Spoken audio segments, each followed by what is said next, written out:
Muito obrigada pela mensagem inspirada, Luciana.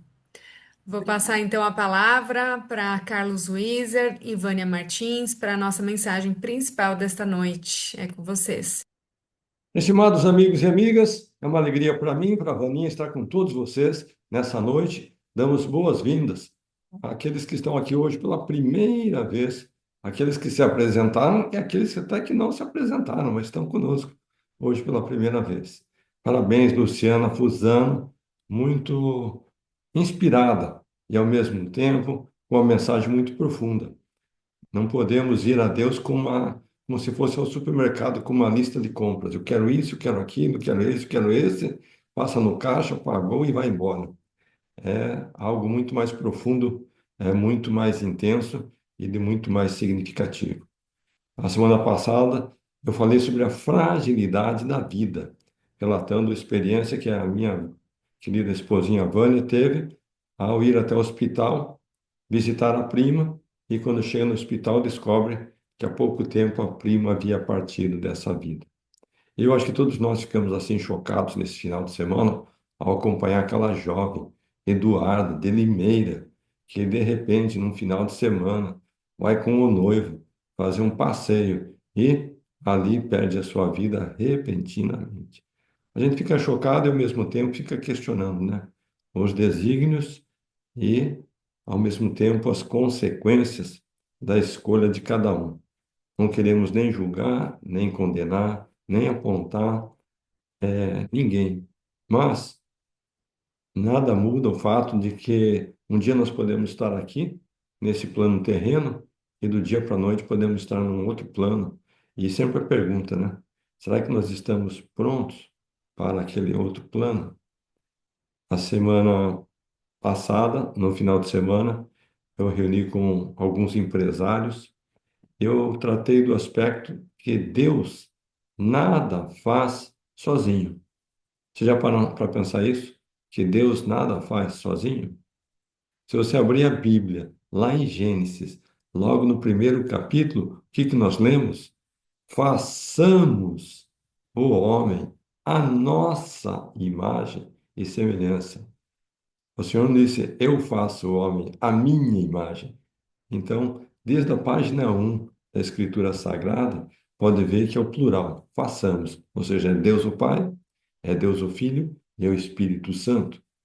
Então, se Deus que é Deus não faz nada sozinho, imagina eu e você quando nós tentamos fazer algo sozinho. Lá em Mateus, capítulo 18, versículo 5, diz que quando dois ou mais estiverem unidos em meu nome, ali estarei eu junto com eles. Então, quando nós estamos aqui reunidos em 63 pessoas, ou mais, né? Porque alguns estão como marido e mulher, como Fábio e Fabiana, estamos unidos em nome do Senhor. O Senhor Jesus Cristo está entre nós e está se manifestando a nós. Mas essa manifestação não se resume a esse momento semanal do estudo bíblico. Ele pode estar no dia a dia, no ambiente familiar, seja marido e mulher, seja mãe e filhos, pais e filhos, seja filhos e pais, irmãos e irmãs, seja no ambiente profissional, seja no ambiente empresarial, não importa. Nesse mesmo encontro que eu realizei no final de semana, cantamos o hino nacional para começar o evento e logo em seguida convidei um dos participantes a fazer uma oração, dedicando aquele encontro para o Senhor.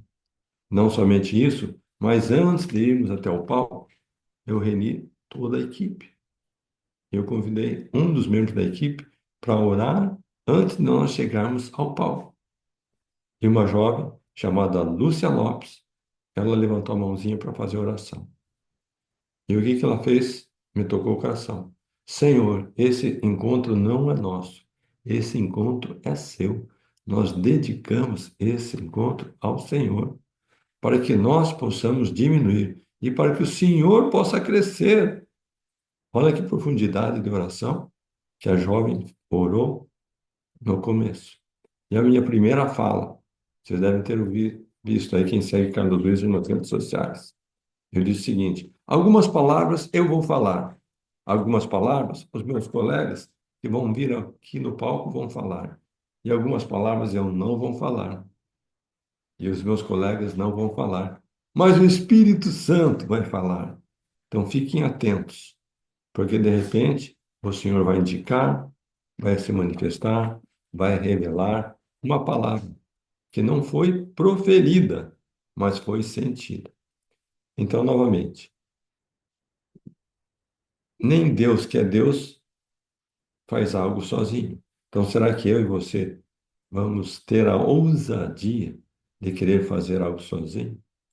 Por mais que nós endossamos as palavras da querida amiga Luciana, que nós não podemos ir até Deus com uma listinha de compras, nós temos que fazer as nossas devoções, a nosso momento de adoração, de aproximação e comunhão com o Senhor, tanto dos aspectos vitais, né?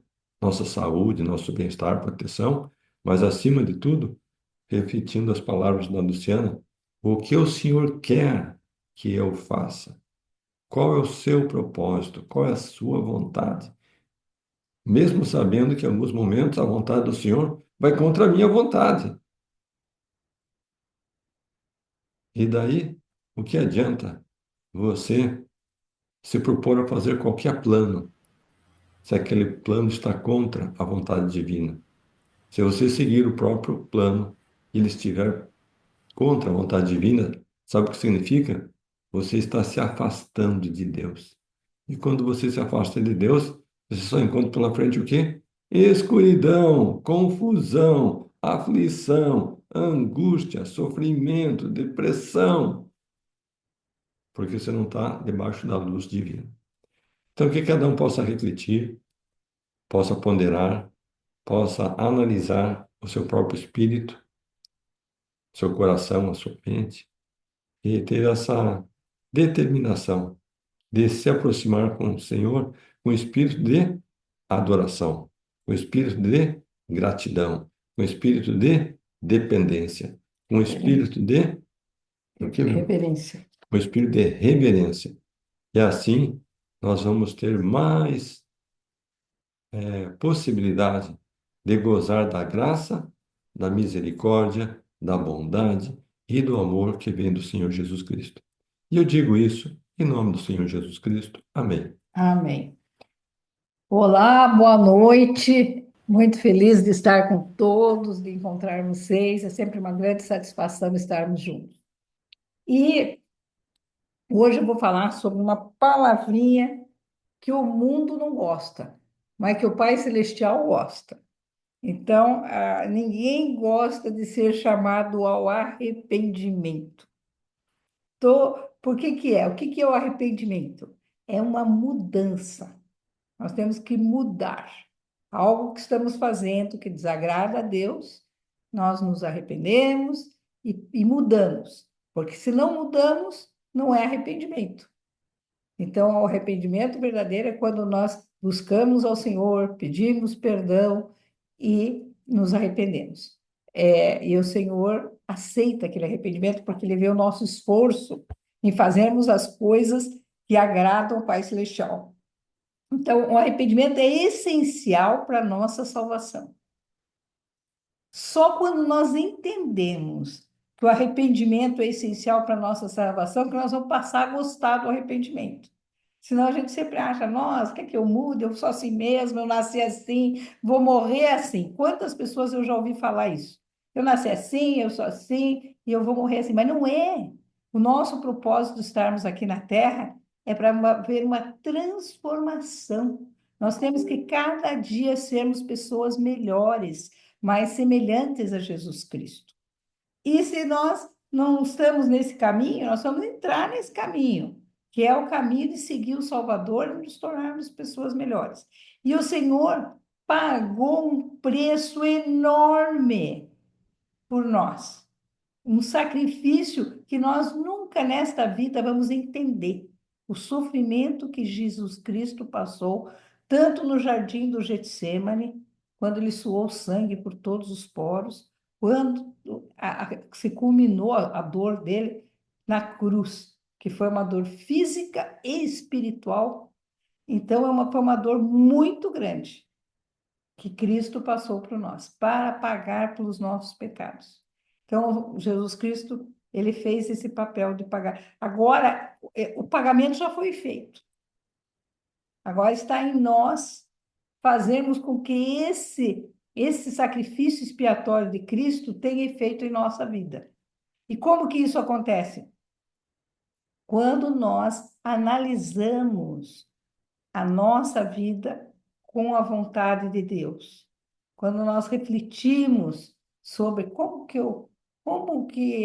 será que a minha vida está em ordem? Será que eu estou fazendo aquilo que agrada a Deus? Será que Ele está contente com a maneira que eu estou levando? O que que eu estou fazendo? Porque nós não somos perfeitos, nós erramos. Então, o que que eu estou fazendo que está desagradando ao Pai Celestial? Então, isso é uma ponderação que tem que ser frequente, constante na nossa vida. Nós nos autoanalisarmos e vermos se a nossa vida está em sintonia com a vontade de Deus. Porque às vezes a pessoa diz, não, mas a minha vida está em sintonia com a minha vontade. Não é. Isso é para essa vida, gente. Se nós desejamos voltar a viver com Deus, herdar as bênçãos que Deus tem prometido para os seus filhos obedientes, nós temos que fazer da vontade de Deus, não de acordo com a vontade de nós. Tem gente que diz assim: eu faço caridade, eu sou boa, eu ajudo as pessoas, mas eu não piso numa igreja, eu não vou à igreja, porque eu não gosto de igreja. Então, ela está fazendo a vontade dela. Ela faz as coisas que ela gosta, que é para ser caridosa, ou então, eu faço tudo, eu cumpro todos os mandamentos, mas a lei da castidade eu não cumpro porque eu não acho importante. Então, as pessoas começam a ser seletivas. Eu cumpro esse mandamento, esse ou aquele, mas não cumpre como é que o Pai Celestial pediu para nós. E os mandamentos que Deus nos deu é uma demonstração do amor dele por nós. Deus nos ama. Ele quer que nós voltemos à sua presença. Por isso que ele enviou seu filho Jesus Cristo à terra, para expiar pelos nossos pecados. Nós jamais voltaríamos à presença de Deus sem o Eu papel de falo, Jesus Cristo. Porque Jesus Cristo, ele que nos deu essa oportunidade, essa chance de voltarmos assim à presença do Senhor.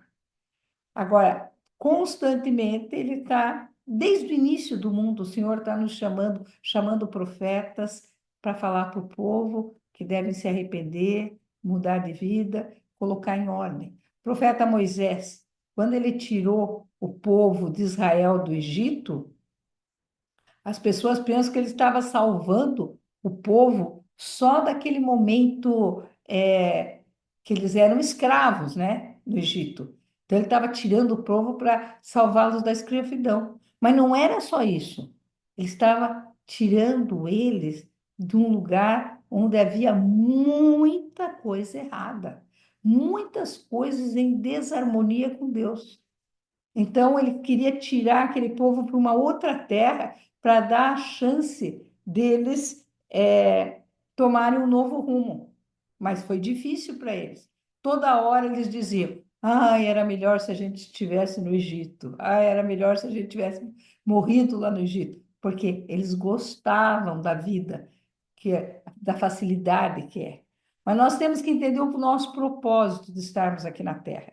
Nós estamos aqui como uma preparação para um dia voltarmos a viver com Deus. Esse é o nosso propósito. Eu vou voltar a viver com Deus, com meu Pai Celestial, onde Ele vive é lá que eu estarei. Para isso, nós precisamos nos preparar. E Cristo nos convida, de muitas maneiras, para quê? Para a gente voltar. Eu separei aqui na Bíblia 3 passagens que é bem interessante, que a gente vai perceber aqui, ó. Primeiro, a Zaqueu. Zaqueu, vou ler aqui rapidinho, daí eu já explico. E tendo Jesus entrado em Jericó, ia passando, e eis que havia ali um varão chamado Zaqueu, E era este um chefe dos publicanos e era rico. E procurava ver quem era Jesus, e não podia, por causa da multidão, pois era de pequena estatura. E correndo adiante, subiu a uma figueira brava para o ver, porque havia de passar por ali. E quando Jesus chegou àquele lugar, olhando para cima, viu e disse-lhes: Zaqueu, desce depressa, porque hoje me convém pousar em tua casa. E apressando-se, desceu e recebeu o gostoso. E vendo todos isso, murmuravam, dizendo que entrara para ser hóspede de um homem pecador.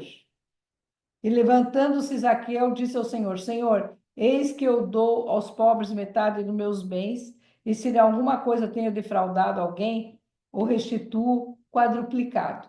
E disse-lhe Jesus: Hoje veio a salvação a esta casa, pois também este é filho de Abraão.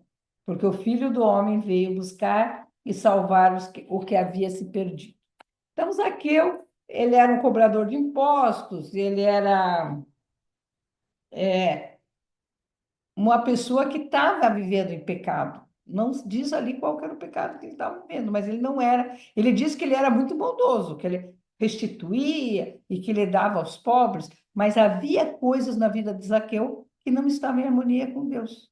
Mas Jesus Cristo disse que ele entrou na casa, ele falou: venha, desce depressa, porque hoje cearei, né? Hoje estarei em sua casa. Então, o Senhor trouxe, Jesus Cristo trouxe salvação à casa de Zaqueu. Porque, claro, quando Jesus Cristo entrava, ele ensinava o Evangelho. E ele ia ensinar para Zaqueu o que ele estava fazendo. Ele precisava mudar, se arrepender. E ele estava pronto, porque ele queria ver Jesus, ele se empenhou, ele queria de qualquer maneira ver o Salvador, ele chegou a subir numa árvore para poder enxergar o Salvador naquele momento. Então, ele estava em busca de Cristo, e Cristo veio ao seu encontro. Depois, aqui nós temos. Onde que está aqui? Pelo jeito, eu desmarquei. Desmarquei, então vou ver a outra. Diz aqui aquela mulher adúltera, que a gente já falamos bastante aqui. Porém, Jesus foi para o Monte das Oliveiras e, pela manhã cedo, tornou para o templo e todo o povo vinha ter com ele e, assentando-os, ensinava. E os escribas e fariseus trouxeram-lhe uma mulher apanhada em adultério. E pondo-se no meio, disseram: Mestre, esta mulher foi apanhada no próprio ato adulterando. E na lei nos mandou Moisés que tais sejam apedrejadas. Tu, pois, o que dizes? Isto diziam eles, tentando-o, para que tivessem do que o acusar. Mas Jesus, inclinando-se, escrevia com o dedo na terra. E como insistiram, perguntou-lhes, endireitou-se e disse-lhes: Aquele dentre vós que está sem pecado, seja o primeiro que atire pedra contra ela. E tornando-se a inclinar-se, escrevia na terra. Quando viram isso, saíram um a um, a começar pelos mais velhos até os últimos. Ficou só Jesus e a mulher que estava no meio. E endireitando-se Jesus, e não vendo ninguém mais do que a mulher, disse: Mulher, onde estão aqueles teus acusadores? Ninguém te condenou? E ela disse: Ninguém, Senhor. E disse-lhe Jesus: Nem eu também te condeno, vai-te e não peques mais. Então, as pessoas aqui leem essa escritura, pensam assim que, não, olha, a mulher foi pega em adultério, Jesus Cristo não condenou. Não é bem assim. Aquele não era o momento do julgamento final daquela mulher. Ela um dia vai passar pelo julgamento final. Todos nós um dia vamos passar pelo julgamento final. O Senhor estava dando uma oportunidade para ela, dela viver, vai e não peques mais. Ou seja, o Senhor estava querendo a restauração, a renovação, a ressignificação, o renascimento daquela alma. Não queria saber o que tinha acontecido dali para frente, queria saber, Do passado, desculpe, né? não queria saber do que tinha acontecido dali para trás, queria saber o que ia acontecer na vida dela dali para frente. O Senhor estava dando a ela uma oportunidade dela se arrepender.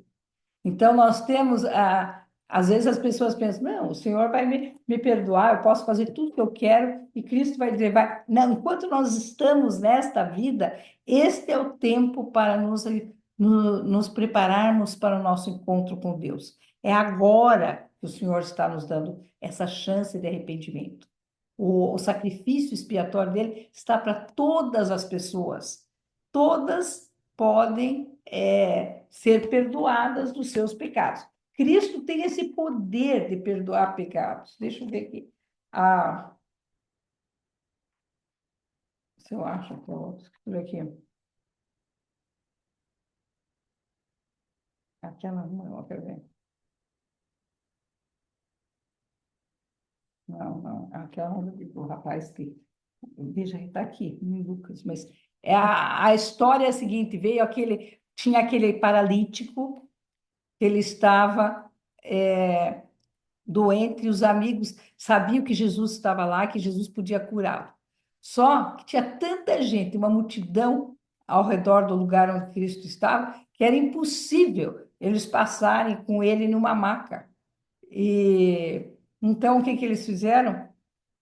Os amigos dele pegaram o amigo que estava na maca, subiram no telhado, olha com a dificuldade que deve ter sido. Subiram no telhado, tiraram as telhas e desceram o seu amigo em cordas até onde estava Jesus.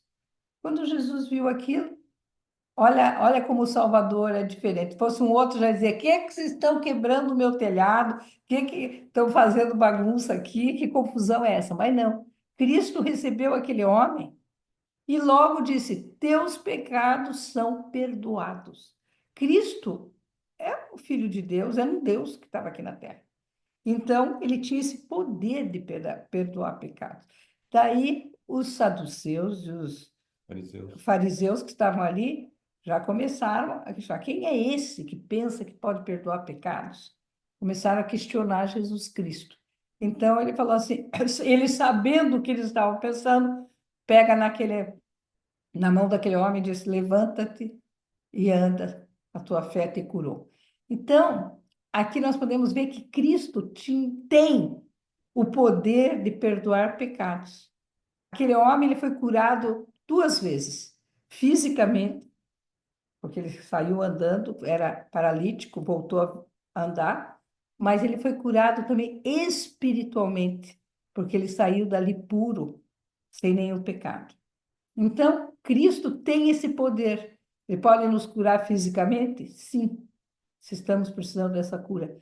Mas a cura maior que ele deu para aquele homem, a gente pensa, não, foi voltar a andar. Realmente, no nosso modo de ver, ele voltar a andar é uma grande coisa. Mas a maior cura foi ter os seus pecados perdoados. Mas todos nós podemos ter os nossos pecados perdoados. Às vezes as pessoas dizem: não, eu não tenho mais salvação. Não, porque eu já fiz algumas coisas muito erradas na minha vida e não tenho mais perdão. Elas colocam isso como verdade. E sabe quem que coloca na mente delas? Satanás. Satanás não quer que elas se arrependam, nem quer que elas usem a expiação de Jesus Cristo, e nem quer que elas se transformem, e nem quer que elas cresçam. Então elas falam assim: não, para minha vida não tem mais jeito. Então eu vou aproveitar a vida, vou continuar fazendo as coisas erradas, porque não tem mais jeito. Isso aí é doutrina de Satanás.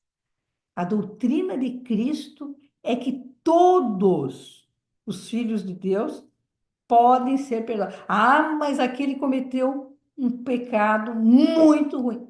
Não, para Cristo, ele está dando oportunidade de salvação para todos. Então, todos aqueles que podem se arrepender, vai ter que passar pelo processo do arrependimento.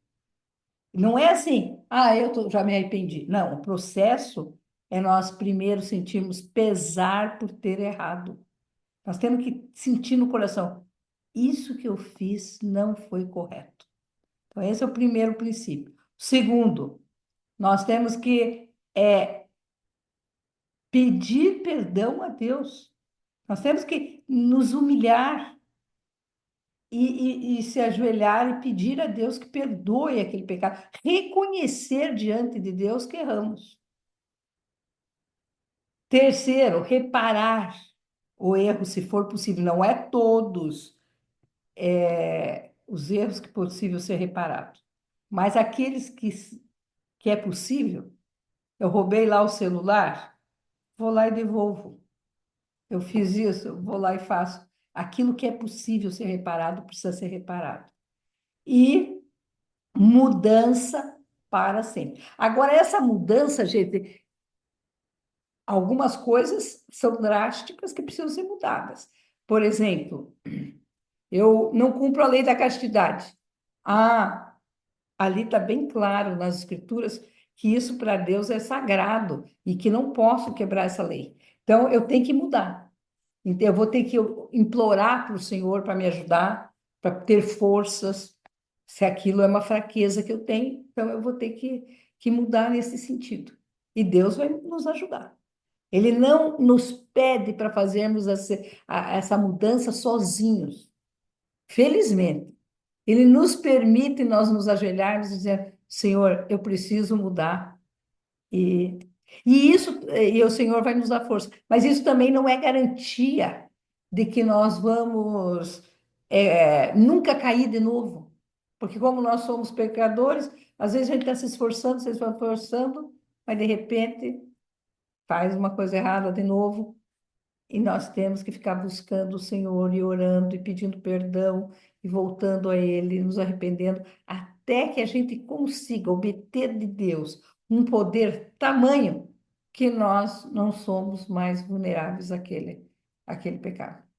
Então, nós precisamos fazer essa transformação. E essa transformação vem através de Jesus Cristo. Ninguém consegue transformar ninguém. Não adianta eu querer mudar o Carlos. Não, é ele que tem que decidir mudar por ele mesmo. Não adianta eu querer mudar as outras pessoas à minha volta. Ai, porque eu tenho que mudar minha mãe, porque a minha mãe é assim, assada. Ou eu quero mudar o meu filho, porque o meu filho... Nós não conseguimos. O que a gente consegue é nós, individualmente. Quando eu me decido mudar, eu posso orar, pedir ajuda, e é uma busca constante. É uma busca constante. E tem os pecados que são extremamente graves, como tirar a vida de alguém e etc., como que para o Senhor é muito grave. A lei da castidade é um dos pecados muito graves considerado por Deus. E tem os pecados que nem eu, como mãe, costumava dar uns gritos com as crianças de vez em quando, eles iam me azucrinando, eu já começava lá a dar uns gritos. E é errado. Não é assim que Deus quer que os filhos dele sejam tratados. Mas, com a ajuda do Senhor, eu melhorei um pouco. Mas então é fácil você vencer as suas próprias fraquezas. Mas é um processo. Tem que buscar, Senhor, me ajuda, me dá paciência, me dá compreensão. E assim a gente vai vendo cada dia. Não é de um dia para outro que nos transformamos. Mas na medida que nós estudamos a palavra do Senhor, todo dia eu vou alimentando o meu espírito com a palavra de Deus. Todo dia eu vou lendo a palavra, eu vou estudando, eu vou lendo, ouvindo, e eu vou. Aquilo vai transformando o meu ser. E aquilo que antes era uma coisa que eu desejava muito,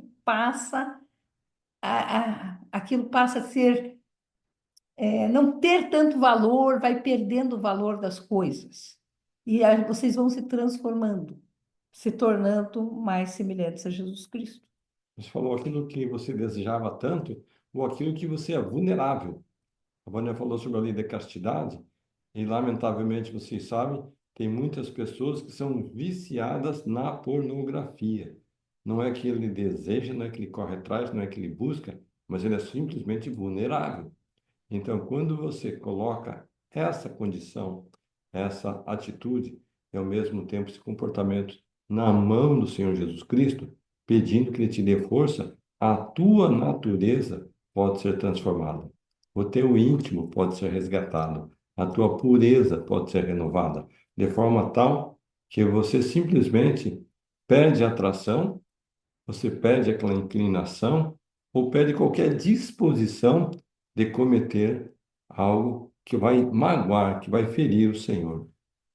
Então, é uma coisa que precisa muito esforço da nossa parte, porque nós sabemos que Satanás, ele quer justamente o Escravizar. contrário.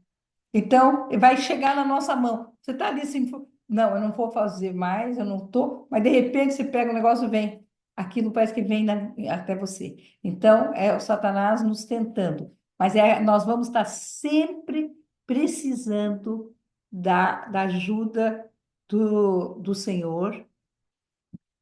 Ele vai buscar lá o fio aqui, que a energia deu a pouca.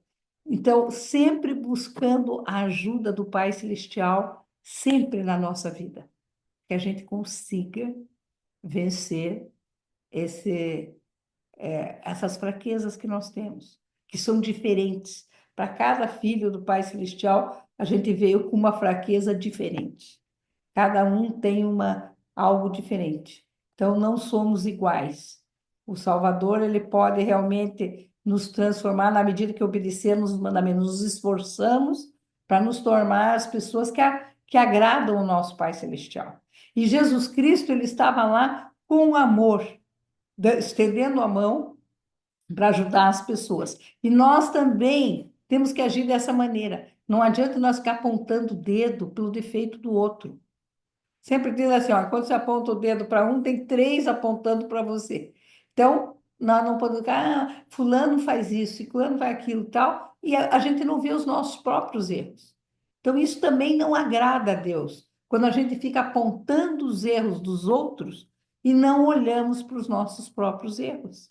Então, nós temos que olhar para o Senhor, pedir ajuda, sermos humildes. Humildes é reconhecer a nossa fraqueza perante Deus. Não adianta, Senhor, eu sou muito boa, eu faço isso, aquilo. Não, não tem nada disso. Senhor, eu tenho essa fraqueza. Eu preciso da sua ajuda. E é essa busca, memorizar versículos da Bíblia que nos fortaleçam, porque tudo começa na nossa mente. Tudo começa na mente. Quando nós purificamos a nossa mente, nós começamos a nos transformar. Então, não adianta eu querer tirar o ruim se eu não substituir aquilo pelo bom. Então, eu tenho que colocar na minha mente coisas boas, muita coisa boa, para que ela fica repleta de coisas boas e ela expurgue o lixo que existe na minha mente. Então, isso aí está até para quem tem depressão, a pessoa pensa, ninguém me ama, ninguém gosta de mim, eu sou uma coitadinha, eu sou isso, aquilo. Ela tem que mudar. Aqui, ó, tudo começa aqui. E nós precisamos também. Eu sou forte, eu sou um filho de Deus, eu consigo vencer as minhas fraquezas, e daí nós vamos. Se não conseguir, eu já. Mas eu vou ver. Então, eu sou grata ao Senhor por ter esses ensinamentos. Eu sou grata por todos os dias poder estudar as Escrituras e alimentar minha alma com a palavra de Deus. É alimentando a nossa alma com a palavra do Senhor que vamos nos transformar. E também ter essa liberdade de fazer minhas orações e de me comunicar com o Senhor em todos os momentos. Então, é essa a mensagem que eu gostaria de dizer e eu faço em nome de Jesus Cristo. Amém. Eu vou pegar Amém. A Agora qualquer ele vai momento, nós pegar. vamos ficar sem bateria nesse computador e vamos conectar pelo celular. Agora, Tranquilo. a palavra está com. Vamos lá. Carlos. Antes de abrir para as perguntas, a Cíntia já levantou a mãozinha ali. Eu gostaria de dar um recadinho para vocês e lembrá-los que se você gostou dessa aula de hoje, dessa mensagem de hoje, pensem em alguém que também gostaria de receber esses ensinamentos e convidem para participar conosco na próxima segunda-feira, ok? Alguém que possa estar precisando, que está passando por algum momento desafiador, que está com algum problema pessoal, profissional, de saúde ou qualquer outra situação, e poderia estar aqui conosco aprendendo junto com a gente, tá bom? O link é sempre o mesmo, é só enviar o link de hoje para a pessoa convidar para a próxima segunda-feira. Vamos abrir agora então para perguntas. As perguntas ou comentários podem ser sobre o tema dessa aula ou sobre qualquer outro assunto relacionado